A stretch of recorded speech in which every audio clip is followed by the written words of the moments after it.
Salut!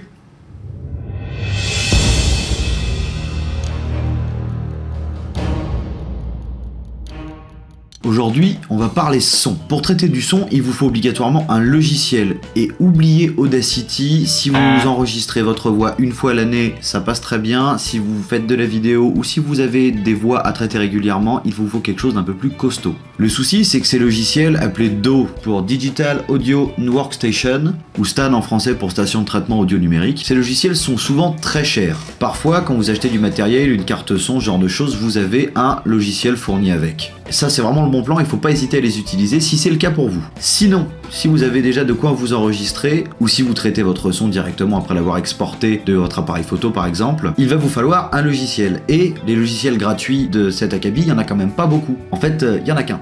Quelque chose qui puisse vraiment faire le taf, et il s'appelle Cakewalk. Cakewalk by BandLab. Donc on va aller directement sur leur site, on va regarder ensemble comment ça se passe. Donc nous voilà sur le site. Vous cliquez simplement sur Download, ça vous emmène un peu plus bas sur la page, vous cliquez sur Télécharger, vous mettez ça dans votre dossier de téléchargement favori, et le tour est joué. Pour Windows 7 ou après, hein, attention, si vous avez une vieille bécane, ça va pas passer. Ensuite, pour l'installation, c'est très simple, très classique. Il n'y a aucune mauvaise surprise possible. C'est un logiciel qui est très puissant et qui est gratuit, donc il faut se connecter, voilà. Donc on se connecte par exemple avec un compte Google. Et voilà, donc là, a priori, on se dit, bah, qu'est-ce qui se passe avec cette affaire? Pas grand-chose, vous me direz. Bah si, vous allez là.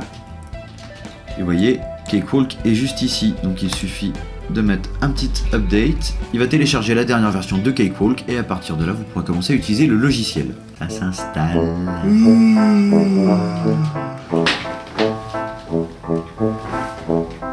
2 weeks later. Une fois qu'il est installé ou mis à jour selon votre situation, vous l'ouvrez.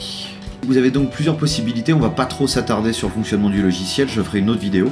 Pour que vous puissiez commencer à l'utiliser tout de suite tout de même, vous faites un petit 4 tracks comme ça. Voilà, ça vous permet d'avoir déjà de base quelques pistes pour pouvoir y mettre votre son et commencer à le traiter en lui mettant des FX ici, hein, ce qu'on appelle des inserts, qui sont majoritairement des plugins VST.